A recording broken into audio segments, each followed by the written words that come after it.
कितने बड़े कायर हैं ये सो कॉल्ड बाबा। ये लोग शाहरुख खान को देश का गद्दार बता सकते हैं, मगर जय शाह जो कि भारतीय क्रिकेट का बेताज बादशाह है, उससे सवाल पूछने की हिम्मत नहीं है। अमित शाह से सवाल पूछने की हिम्मत नहीं है, जो कि देश के गृह मंत्री हैं। मैं आपसे एक सवाल पूछना चाहता हूँ, ये जो IPL हो रहा है, क्या भारत सरकार की रजामंदी के बगैर हो सकता है? लिहाजा जो बांग्लादेशी IPL में बिके हैं, ये जिम्मेदारी किसकी है? आप जानते हैं IPL में कोई पाकिस्तानी नहीं खेल सकता, तो ये तो सरकार का फैसला है ना कि भाई कोई पाकिस्तानी खेल सकता है, कोई बांग्लादेशी खेल सकता है, कोई श्रीलंका से खेल सकता है। ये तो सरकार का फैसला है, कोई अफगानिस्तान से खेल सकता है। और यहाँ पर ये सो कॉल्ड बाबा भारतीय जनता पार्टी के नेता जो हैं, वो शाहरुख खान को गाली दे रहे हैं, उसे देशद्रोही बता रहे हैं। शाहरुख खान एक बिजनेसमैन है, KKR का मालिक है।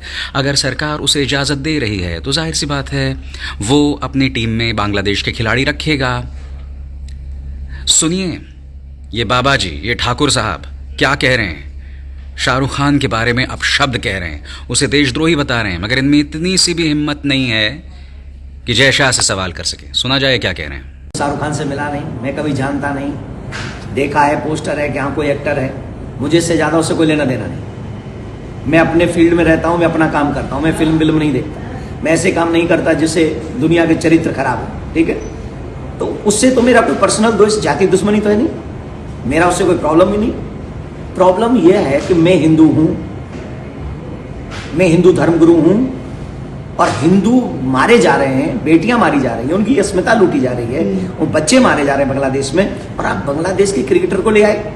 इससे पहले तो मुझे उनसे कोई प्रॉब्लम नहीं, आप क्यों ले आए भाई? आपने अपनी टीम में क्यों रखा? इतना बड़ा पैसा दे रहे हैं, अगर उस पैसे का 1% भी उस जगह चला गया जहां इससे एक हिंदू मर गया, क्या KKR मैनेजमेंट ये लिख के देगा कि उसका जिम्मेदार हम है? हमें भी उसकी सजा मिलनी चाहिए, हमें भी मर्डर की लिस्ट में लिखना चाहिए, हमारा नाम आना चाहिए। लिख के देगा? नहीं देगा ना। तो इजी आपके लिए वे है, रास्ता है कि आप यहाँ से उसको निकालिए, कहिए आई एम सॉरी, हम आपको टीम में नहीं रख सकते।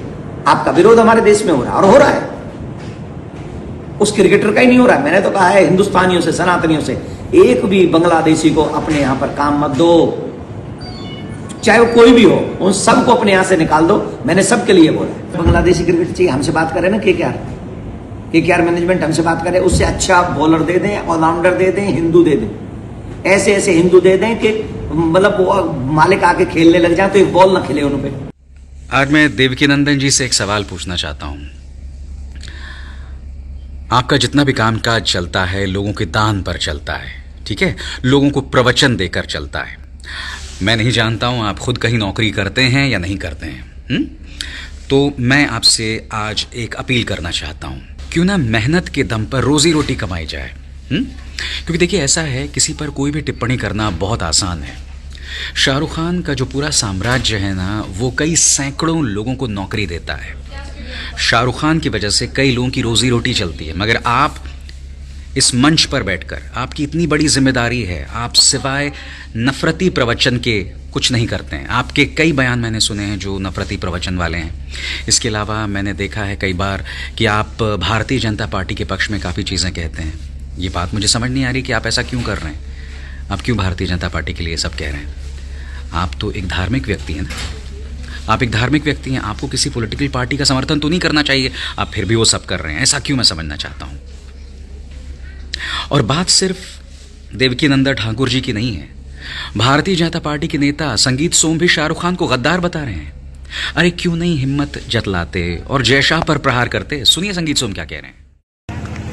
अगर रहमान जैसे खिलाड़ी भारत में खेलने आएंगे तो एयरपोर्ट से बाहर कदम नहीं रख पाएंगे, हम दावे के साथ कह रहे हैं।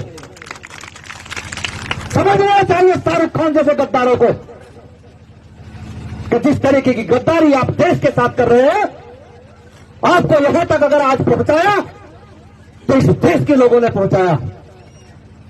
आपको अगर पैसा मिलता है तो यहां के देश के लोगों से मिलता है, लेकिन आप उस पैसे से देश के साथ गद्दारी करते हैं।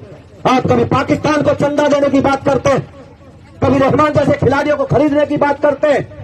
ये देश में अब नहीं चलेगा, इन गद्दारों की देश में कोई जगह नहीं रहेगी, ये मैं कहना चाहता हूं। संगीत सोम, क्या जय शाह पर प्रहार कर सकते हैं? क्या प्रहार कर सकते हैं अनुराग ठाकुर पर? बताइए। अरे अनुराग ठाकुर या जय शाह पर नहीं तो राजीव शुक्ला पर ही कुछ बोल दीजिए। शाहरुख खान पर प्रहार करना बहुत आसान है क्योंकि शाहरुख खान लोकप्रिय हैं और ऊपर से वो मुसलमान हैं। क्योंकि पिछले 11 सालों से पहले हमने कभी भी शाहरुख खान को एक मुसलमान के तौर पर नहीं देखा, हमने उसे एक अभिनेता के तौर पर देखा है। इस देश में एक दूसरे की पहचान धर्म के आधार पर नहीं होती थी, मगर अब शाहरुख खान पर ही निशाना इसलिए साधा जा रहा है क्योंकि वो मुसलमान भी हैं। इन्हें लगता है कि इनका धंधा चल सकता है। कांग्रेस पलटकर इन बाबाओं से और संगीत सोम सरीखे लोगों से पूछ रही है कि हिम्मत दिखाओ, जय शाह से सवाल क्यों नहीं कर सकते तुम। सुनिए क्या कह रहे हैं सुरेंद्र राजपूत। भारतीय जनता पार्टी के नेता आज शाहरुख खान को देशद्रोही बोल रहे हैं क्योंकि उसने बांग्लादेश के क्रिकेट खिलाड़ी को आईपीएल में ले लिया। जय शाह को कुछ नहीं बोल रहे हैं, अमित शाह को कुछ नहीं बोल रहे हैं, नरेंद्र मोदी को कुछ नहीं बोल रहे हैं, जिन लोगों ने आईपीएल में इन खिलाड़ियों को रखवाया है। अगर सरकार नहीं रखवाएगी, भाजपा नहीं रखवाएगी तो शाहरुख खान कैसे लेंगे? देशद्रोही तो भाजपा के लोग हैं। देशद्रोही होने का उससे बड़ा प्रमाण, हमारे लोगों को मारा, 26 लोगों को मारा पाकिस्तान ने। उसी पाकिस्तान के साथ बीसीसीआई क्रिकेट खेलती है, इंडियन टीम क्रिकेट खेलती है, नरेंद्र मोदी जी के शासनकाल में क्रिकेट खेलती है। और देशद्रोही शाहरुख खान? शाहरुख खान देशद्रोही नहीं है।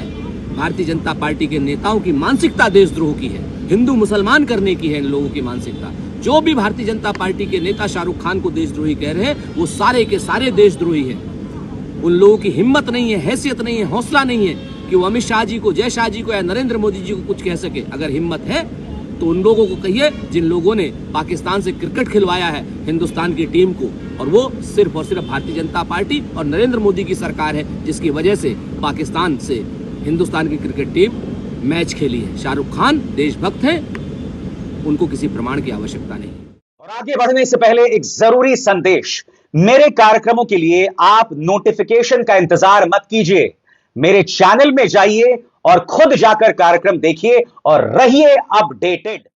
ये जो भी हो रहा है ना दोस्तों, वो सुविधावाद की राजनीति हो रही है, सुविधावाद का धंधा चल रहा है। क्योंकि आप शाहरुख खान पर प्रहार कर सकते हैं, वो एक मुसलमान है, उसके ज़रिए आप धार्मिक भावनाएं भड़का सकते हैं। आपका सिर्फ एक काम है भारतीय जनता पार्टी के लिए वोट उगाही, चाहे वो नफरत के ज़रिए हो। मगर अगर आप देश के प्रति आपकी भावना होती, आप देश के हितैषी होते, तो आप ये सवाल अमित शाह से कर रहे होते, जय शाह से कर रहे होते, भारत सरकार से कर रहे होते, खेल मंत्री से कर रहे होते। हालांकि आईपीएल का मैं जानता हूं खेल मंत्रालय से कुछ बहुत ज़्यादा लेना देना नहीं है। आप उनसे नहीं कर रहे हैं क्योंकि आपको सिर्फ नफरत का कारोबार करना है। आपको भाजपा के लिए वोट उगाही करनी है और देश की जनता को धार्मिक धतूरा खिला पिलाकर देश की जनता में नफरत का जहर भर के आपका काम भी चल रहा है। क्योंकि अगर लोगों की नसों में नफरत का जहर नहीं होगा, लोग अगर जागरूक नहीं होंगे या लोग अगर जागरूक होंगे तो आपका यह काम कैसे चलेगा बताइए? नहीं चल सकता आपका काम। इसलिए आप इस तरह की बातें कर रहे हैं। मगर मैं इतना ही कहना चाहता हूं कि आप एक सम्मानजनक जगह पर बैठे हैं, लिहाजा उस जगह का सम्मान कीजिए। इस तरह की बातें मत करिए, हिम्मत कीजिए, अमित शाह से सवाल कीजिए, प्रधानमंत्री नरेंद्र मोदी से सवाल कीजिए। है हिम्मत आप में? मैं इस मन से आपको चुनौती दे रहा हूं। अगला बयान जारी कीजिए, एएनआई को इंटरव्यू दीजिए, प्रवचन में कहिए कि क्या मोदी जी को शर्म नहीं आती? मोदी जी से आप सवाल नहीं करेंगे कि वहां की पूर्व प्रधानमंत्री, भगोड़ी प्रधानमंत्री शेख हसीना को हमने यहां पर शरण दी हुई है? बताइए, हिंदू जो वहां मारे जा रहे हैं, हमारा विदेश मंत्रालय बयान देने में इतनी देरी क्यों लगाता है? भाई अगर इतनी चिंता हो रही है हिंदुओं की तो हमला कर दो बांग्लादेश पर। है हिम्मत?